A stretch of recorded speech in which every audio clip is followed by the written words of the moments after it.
स्वागत है आपका 10 के दमदार ट्रेड्स में। और भारतीय बाजार की चाल आज थोड़ी सी मुनाफा वसूली के ग्रिप में आती हुई। निफ्टी 50 तो कमजोर है ही, लेकिन इस समय मार्केट ब्रेथ आपकी स्क्रीन पर लेकर आएंगे। गिरने वाले शेयरों की संख्या बढ़ चुकी है, इसीलिए वो पूरा मिड कैप इंडेक्स आप देख रहे हैं करीब 75 पॉइंट के नुकसान के साथ। और ये दरअसल थोड़ा सा मार्केट के मूड को, सेंटिमेंट को और बिगाड़ता है। जब तक ब्रॉडर मार्केट पॉजिटिव है तब तक मार्केट में थोड़ा सा होप रहता है कि हम जमे रहेंगे, कि रिकवरी आ जाएगी, एटलीस्ट स्पेशली सेकेंड हाफ की उम्मीद रहती है। लेकिन अब जिस तरह से वो बिकवाली बढ़ी है मिड कैप्स में, जो निफ्टी बैंक की चाल अब आपको 40 पॉइंट के नीचे दिखाई दे रही है, उससे थोड़ा सा और मार्केट सर्कमस्पेक्ट होता हुआ कि आज वो रिकवरी के आसार बनेंगे या नहीं। चलिए, इस बीच हमारे साथ मार्केट बिग वॉइस में जुड़ रही हैं प्रभुदास लीलाधर की चेयरपर्सन और मैनेजिंग डायरेक्टर अमीषा वोरा। अमीषा जी, स्वागत है आपका सीएनबीसी आवाज पर। एक अच्छा हफ्ता वैसे निकला था, कंसिडरिंग एक वेल डिजर्व्ड ब्रेक मिला था मार्केट में भी, लेकिन उसके बाद ये ग्लोबल फ्रंट पर सिचुएशन थोड़ी सी और बिगड़ने लगी है। अमेरिका में लगातार 2 ट्रेडिंग सेशंस में मुनाफा वसूली देखी जा रही है। चाइना में वो एवरग्रांड की क्राइसिस, और भारतीय बाजार में भी बिकवाली का दबाव। और इनफैक्ट भारतीय बाजार में दिक्कत की या फिर चिंता भरी बात यह भी है कि एफआईआईज की तरफ से भी कुछ सेल साइड की पोजीशंस लौटने लगी।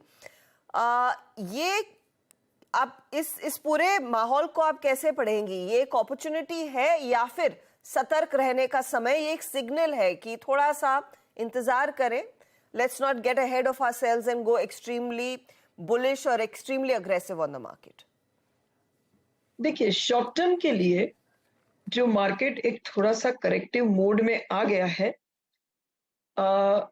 और निफ्टी ने तो थोड़ा सा करेक्शन दिखाया, बट ब्रॉडर मार्केट का ब्रेथ अगर आप देखोगे तो काफी मेंटेन्ड रहा। मुझे लगता है वहां पर थोड़ा सा करेक्टिव मोड सेट इन हो सकता है। अगर हम लॉन्ग टर्म की देखेंगे तो ये जो भी करेक्टिव मोड होगा, अभी तो पैन आउट होना चालू होगा, but that will definitely be a buying opportunity. So there are definitely 2 sides to this coin. One where जो लॉन्ग टर्म में इंडिया की जो पोजीशनिंग है as an economy, our government balance sheet, bank balance sheet, corporate leverage, everything is in place, and our demography, तो dips will be time to buy India. But in short term, as an economy, also as in market, हम इतने भी aloof नहीं रह सकते कि world में अगर कुछ हो रहा है और हमें जरा भी असर ना हो। और हम काफी मार्केट चला हुआ है, पोजीशनिंग मार्केट में हाई है, तो मुझे लगता है sideways to corrective mode short term में is very much possible. If at all that correction comes, Amisha ji, कहां पर आपको लग रहा है कि सबसे पहले पोजीशंस कटना शुरू होंगी? क्योंकि आज देखिए निफ्टी आईटी में सबसे ज्यादा बिकवाली का दबाव बनता दिखाई दिया है। अब इसको आप सीधे नैस्डैक की पोजीशनिंग के साथ कोरिलेट करके देख सकती है, लेकिन आईटी को लेकर चिंताएं जो थी उनमें कोई बदलाव तो हुआ है नहीं। क्या यही एक पहला कमजोर कड़ी रह सकती है इस मार्केट के लिए? ये हमारा मानना थोड़ा सा अलग है। कि आईटी में बहुत ही करेक्शन आया है, बट उससे भी ज्यादा कि आईटी पार्टिसिपेट ये रैली में जरा भी नहीं किया है। तो जब मार्केट करेक्टिव मोड में अगर कोई देखे तो आईटी में करेक्शन भी यहां से कम आएगा, ऐसा हमारा मानना है। तो हमने जो हमारी अंडरवेट पोजीशन थी उसको थोड़ी कम की है। हमें लगता है कि ये एक आध क्वार्टर का पेन है, बट फिर जल्दी ये बॉटम आउट हो जाएगा।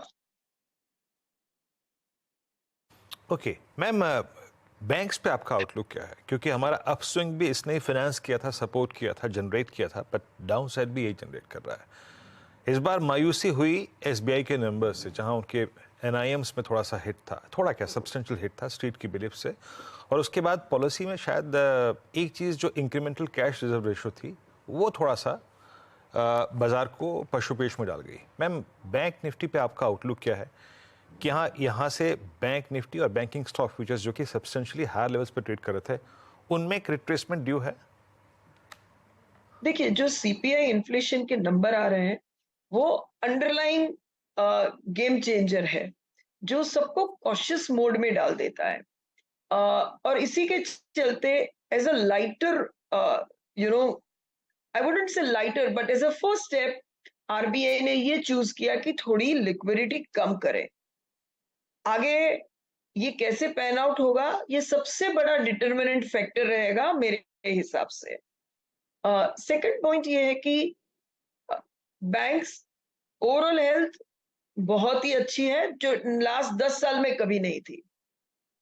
बट बैंक निफ्टी में ईटीएफ के फ्लो सबसे पहले आते भी हैं, जाते भी हैं।